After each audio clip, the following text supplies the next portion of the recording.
Hello there, good evening. Welcome to Wednesday's Look North. On the programme tonight, trams are returning to West Yorkshire after the government promises billions of pounds of funding.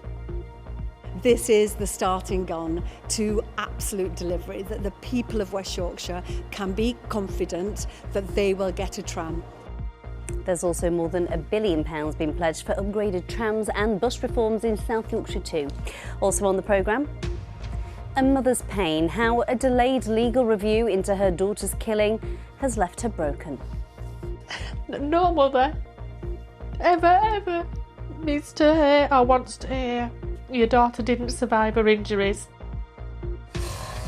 And tackling organised car crime, stolen vehicles and counterfeit goods are seized during a police raid in Rotherham.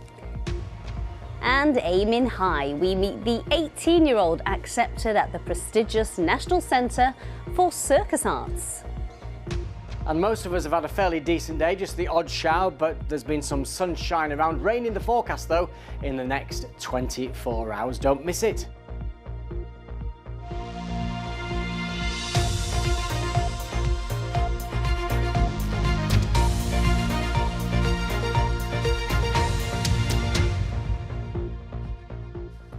Hello there, good evening. Thanks for joining us. We start with the big political news of the day. The government has finally given a guarantee that trams will return to West Yorkshire. The Chancellor of the Exchequer, Rachel Reeves, made the announcement in Huddersfield today, promising billions of pounds of funding. So let's have a look at how the money will be spent. £2.1 billion has been earmarked for a complete new tram system and upgraded bus stations for Wakefield, Huddersfield and Bradford. The mass transit scheme would create 2 tram lines and link Leeds and Bradford. Meanwhile, let's take a look at South Yorkshire, which already has a tram network. £1.5 billion will be spent there, upgrading the system and also reforming bus services. But it will be by the 2030s when we finally see trams running in West Yorkshire, so we've got to wait a little while. Our transport correspondent Spencer Stokes has our top story tonight. What does that mean for you and also your families? In the absence of trams, buses have been the only public transport option for many people in West Yorkshire. And so the Chancellor of the Exchequer came to a depot in Huddersfield today to announce that the government will provide the money to start work on a tram system linking Leeds and Bradford. Is this a government guarantee that this time a network will be built? I've been a Leeds MP for 15 years now, and I've heard promises before, and those promises have been broken. But I can tell people that what is different this time is that we have allocated the money for this project. Over 3 decades, numerous mass transit schemes have been developed and then cancelled in West Yorkshire, from Leeds Supertram to the ill-fated trolleybus. The new proposed tram system will initially see 2 routes. Our aim is to connect the whole of West Yorkshire. One from Leeds through the urban heart of West Yorkshire to Bradford, and a second one running from St James's Hospital to the White Rose Centre. And it could include a stop at Elland Road. This whole area is seen as being ripe for investment. Leeds United want to redevelop their stadium to make it one of the biggest in the country. And it's thought that putting a tram line through here will help drive that economic regeneration, attracting businesses and creating jobs. I reckon it'd benefit a lot of people around this area having a tram service, yeah, because in a congestion to get in and out of there on a match day, you have to sort of get to the ground like an hour before the match, you know, to beat the traffic. Especially if it's connected into the city centre, I think it would definitely get used a lot more for that. Because again, if it solves the parking situation, then yeah, I think I probably would use it. The Mayor says work will start in 3 years' time, but trams won't run until the early 2030s. I'm going to be driving this project at speed. I'm going to be also asking DfT to work with us and government to drive it at speed. We've waited far too long, but this money today, this is the starting gun to absolute delivery, that the people of West Yorkshire can be confident that they will get a tram. Leeds is the largest city in Western Europe without a mass transit system. It's relied on buses and trains for decades. So what difference will trams make? This public transport expert says they're transformational. We see that the tram delivers faster, but most importantly, more reliable journey times. So if the tram says it's going to take 28 minutes and it's separated from the road traffic, it takes 28 minutes. And that means you can be sure that you're going to get to work on time, you're going to get back to pick up kids on time or get to a doctor's appointment on time. And that's just not the case with buses. South Yorkshire is also getting a substantial chunk of funding, £1.5 billion for new trams on its network and money to bring buses under public control. In West Yorkshire, tram funding finally secured, a 20-year journey, but there's still a long way to go.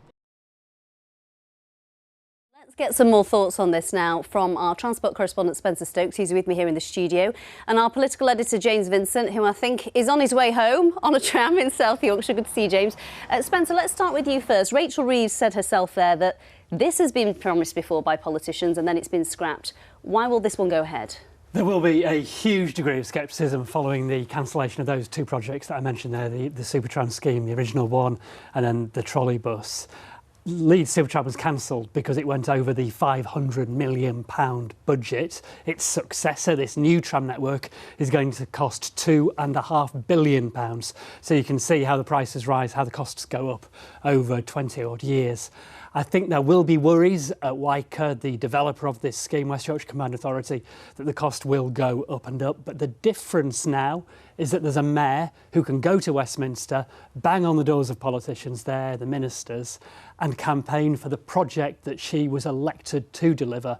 And Tracy Brabin does say that this one will absolutely be delivered. It is her manifesto, her election promise. And we know she's a determined woman. James, you've already got a tram down there in South Yorkshire, but you're getting £1.5 billion. So what difference will that money make? Yeah, welcome to Supertram, Amy, a 90s icon, and it's looking at a bit of its age at the moment. So this £1.5 billion that's been announced today will be spent on new trams. They'll be spending it on new vehicles, new tram stops, and trying to make the service a bit more regular. There's no news really on whether they're going to expand the route, but the mayor here, Oliver Coppard's saying that this lays the foundation for expanding the network. So maybe in future, they have tried it before, in future they might expand the number of lines and the number of destinations it goes to. It's a huge amount of money. The money actually is the money that the previous government would be spent on local transport when they cancelled HS2. So Rachel Reeves did face some questions today about whether this was a Conservative idea or a Labour idea. They have changed the rules on investment in the north to try and bring more investment into the north rather than the south. We'll hear more about that in the spending review next week. But yeah, people here will want their trams to improve. But of course, West Yorkshire getting a whole new tram network. James, before you get off, I've got another question.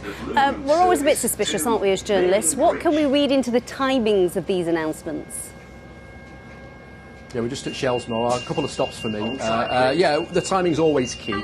So I mentioned where that money had come from and that it had been promised already by the previous government. The spending review is next week. That's the sort of long-term planning that the government will be doing on what it wants to spend money on. This was this week, getting in there first really, telling everybody what they were going to do on transport. The timing's interesting because we all know that Labour had a bit of a shock in the local elections this time around. Doncaster, for example, getting the most, Reform getting the most councillors in Doncaster. I think Labour is looking at Reform, what Reform are doing in South Yorkshire, looking ahead to local elections next year and thinking, what can we say for South Yorkshire, for West Yorkshire, so people think that the government is doing things for them. I think we've heard a lot about doing things in the north.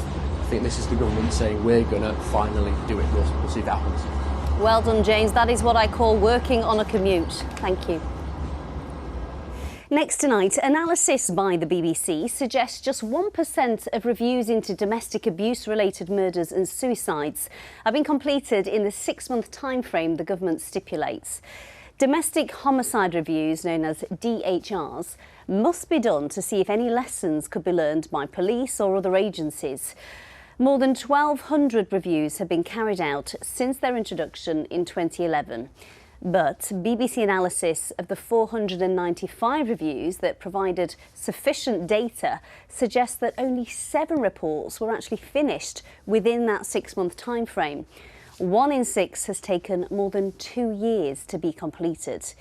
In Yorkshire and the Humber, 97% in the region were not completed within that 6-month timeframe. Sabir Pervez has been speaking to some of the families affected and has this exclusive report. Bethany's father was sat there, and I've never seen a man so broken and in such despair.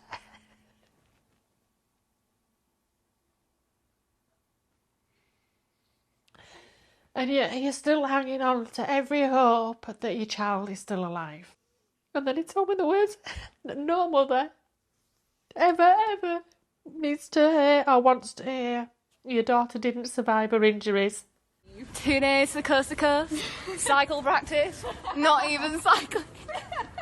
Pauline's daughter Bethany was killed by her ex-partner in Huddersfield in 2019. A domestic homicide review, also known as a DHR, was done to see if any lessons could be learned by police or other agencies. According to the Home Office, the purpose of a DHR is to identify lessons from domestic abuse-related deaths and suicides to improve safeguarding for victims and to prevent further tragedies. The government says most of these reviews should only take 6 months, but Bethany's took nearly 3 years. At the start of this review, I was hoping that I'd get answers, some kind of clarification of what went wrong. The whole process has been horrendous. It's been hell on earth. It's like purgatory. Having to keep rereading and re-traumatising myself, putting myself through the deepest possible pain that a human being could go through. Because you've got to read it, you've got to make sure that what they're saying is right. After our analysis found almost every review was taking longer than it was supposed to, we brought Pauline to meet other families who'd had similar experiences. Some of them felt the length of time taken to complete the reviews meant the changes recommended were ineffective. During the time that it took for my sister's DHR to be reviewed and agreed and finalised, there was at least 2 or 3 really high-profile murders. Another one very similar to my sister, where a head teacher and her young daughter were all killed, and there was a number of issues around him having the shotgun licence. If they'd have listened to some of the things that I was saying, that the inquest said, that the domestic homicide review had said, potentially, I mean, we don't know, but potentially some of these murders may not have happened. When our DHR was started, we were told it would be possibly 3 months, but maybe 6 months. It's taken 5.5 years. It was a really torturous time that went on year after year, and other members of the family sort of drop away because they couldn't cope with doing it. So I had to carry on. It took over 4 years for Kelly's review to be published, and it's not made one bit of difference. I think they're just filed on a shelf and nobody takes any notice of them. I didn't know what a DHR was before my sister and nieces were murdered, and then we're expected to grieve, to work, to look after our children and our families, and to fight with people that have been dealing with this sort of stuff for years and know the system inside out. It's left us feeling very frustrated, I think. Frustrated, worthless. There's nothing for Megan in that. There is no outcomes that have come out of this review. It's a fight, and it's a fight that we shouldn't have to do. So why isn't anybody listening? You've heard what everybody else has gone through with their DHRs. You're at the start of your journey into this review process. How do you feel? To be honest, I'm not very confident. I'm just dreading it, thinking it's probably going to be full of contradictions and victim blaming. The Home Office Minister, Jess Phillips, says the pain that families are experiencing due to the delays is unacceptable, and the government is working on speeding up the process. The way that you make the reviews better, I have to say, I don't think them just being fast. They have to be good, and they have to be undertaken by chairs who have been trained. And so we have invested in the training, the specific training for domestic homicide chairs across the country, and we are working to recruit more. But for these families, the trauma involved in reliving their loved ones' last moments doesn't provide them with the closure or the solutions they thought it would. Sabir Pervez, BBC Look North. Gosh, very powerful. If you or someone you know has been affected by that report, you can find details of organisations offering information and support with domestic abuse at bbc.co.uk/action line, or you can call for free at any time to hear recorded information on 0800 888 809. Next tonight, police raided a site near Rotherham this morning as part of an operation against organised car crime. Cars which are stolen end up being chopped up for parts at the Kiverton Park Industrial Estate. Tom Ingle went along. They weren't in the mood to wait for an invitation. They came in number and didn't bother to knock. We're executing a multi-premise warrant, a wide piece of work to tackle what is an issue for people losing their vehicles so that they can be chopped up and sold on a cheap parts market.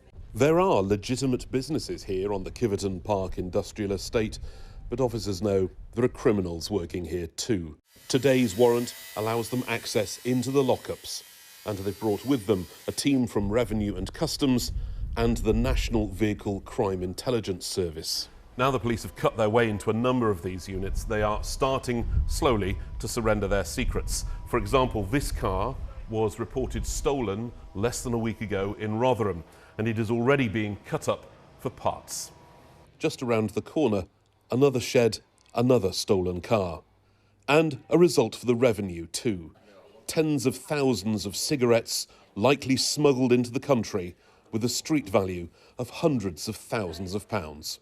We know here in the last 12 months, police activity here has recovered £100,000 worth of stolen Audi parts, £200,000 worth of chocolate taken from freight on the curtain-side of lorries. So we've built a picture up over the year. Today's activity is about sending a strong message to the criminals that we will take action and we want to disrupt and stop this.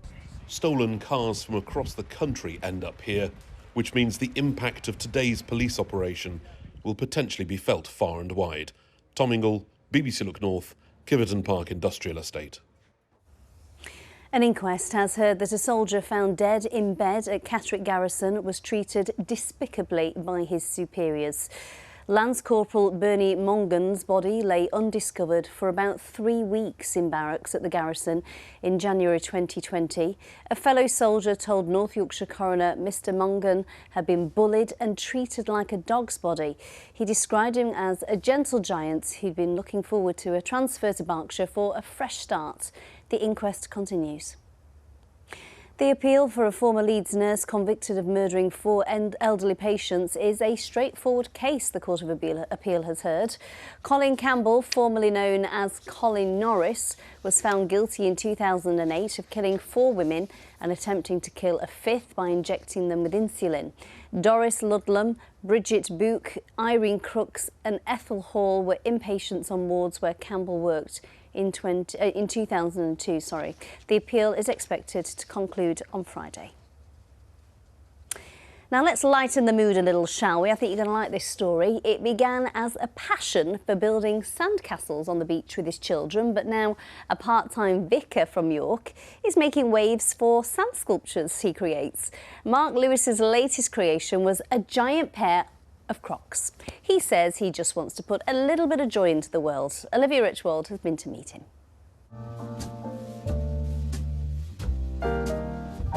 When I make a sandcastle, it always falls down. How do you make the sand hard enough to sculpt? Well, basically, it's all about making it really, really hard and really, really wet. So basically, you need to pour loads and loads and loads of water on the sand. And then what I do to compact it is basically jump up and down on it. Yeah, I'm just a big kid. My wife, for our 25th anniversary, got me a kind of child sandpit as a present. How long have you been making sand sculptures and why do you do it? Do you love it? Yeah, so it's probably about 15 years. It all started when my boys were little and we just used to make sandcastles on the beach, and then got a bit more ambitious and started to get bigger and bigger. It's probably been more of a serious hobby for the last 7 or 8 years. But the reason I do it is just because I love it. I find the process of carving and sculpting just very relaxing. You kind of get into this zone of forgetting about everything else. But also, I like just leaving it on the beach so that somebody else can come along and enjoy it later. So hopefully I can put a smile on somebody's face, a bit of joy onto the world. What do you think it is about the Crocs that have really captured people's interest and brought you all this attention on social media? I was hugely amused that it was the pair of Crocs that, out of all the sculptures that I've done that did sort of go a bit viral, I think there are probably two things. Number one, I think Crocs evoke a reaction from people. So people, it's a bit like Marmite, but for footwear. People either love them or hate them. But also, I think the main thing is that they're interactive. Does it bother you, Mark, that your sculptures are there and then the sea claims them back? No, definitely not. For me, the thing that I enjoy the most is the fact that it's the process of creating the sculpture that I really enjoy. That's the thing that I get the enjoyment from. So long as I've got a photo of the sculpture, then that's fine. I can just walk away and leave it, I don't mind. What does annoy me is if it collapses and I haven't got a photo. That really annoys me.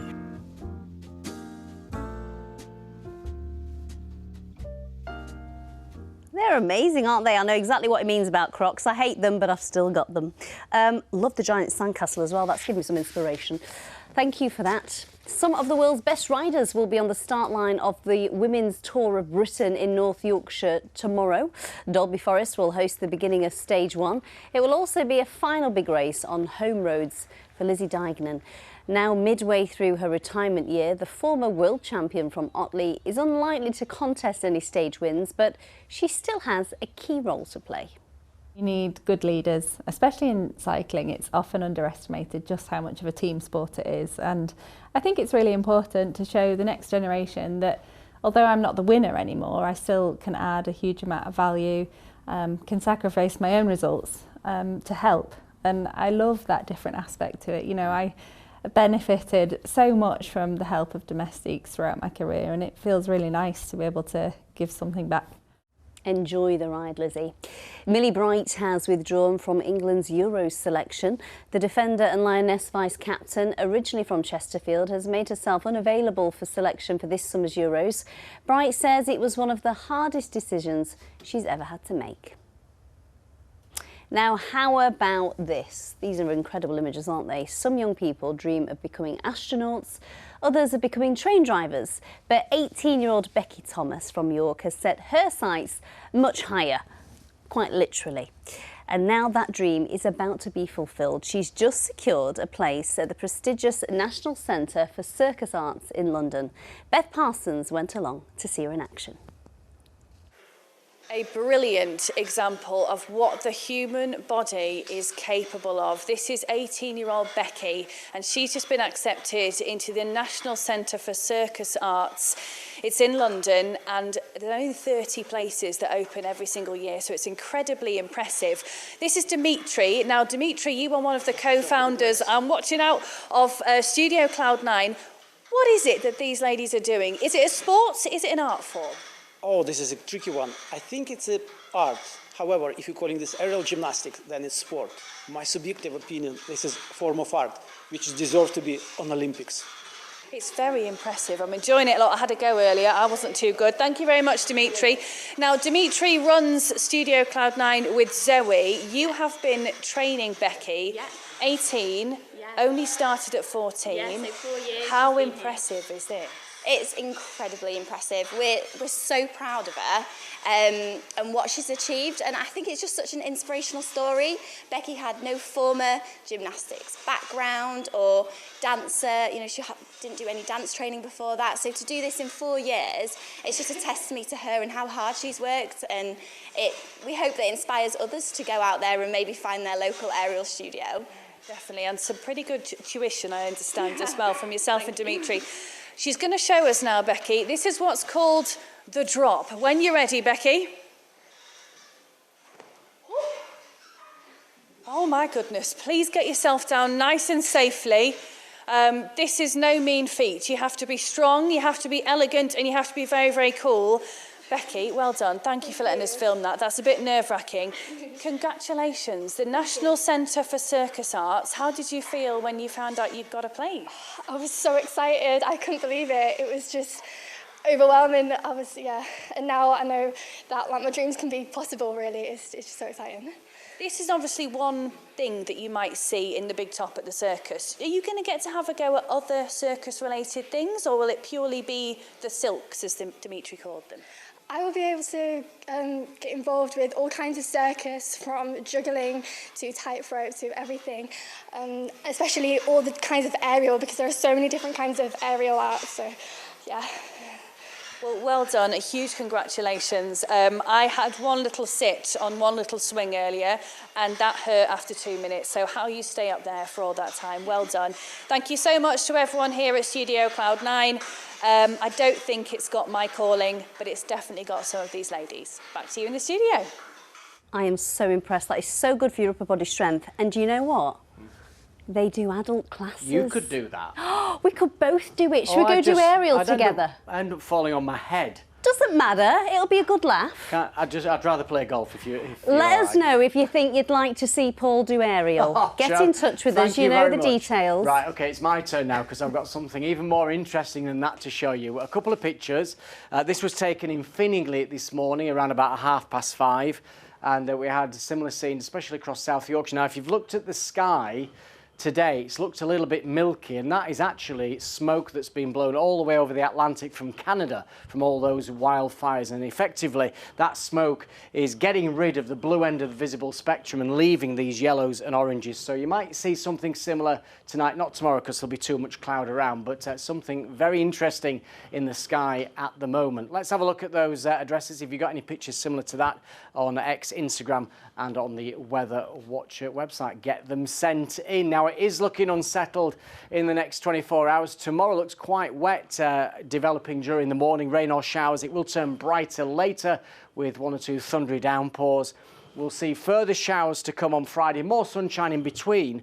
And then it looks like on Saturday, this little feature will introduce quite a high risk of heavy downpours and local thunderstorms. So it looks very unsettled on Saturday. Sunday, fewer showers and more in the way of sunshine. Now, there were a few showers across North Yorkshire today, but actually much of the rest of Yorkshire has been fine with some sunshine. So we take that fine note into the forecast this evening. But overnight, cloud will thicken. We'll see some patchy outbreaks of rain, especially across more western parts of our region, with lowest temperatures coming in at around about 9 or 10 degrees. Tomorrow's high water times in Scarborough, just one in that 24-hour period at 10 to 1, just after midday.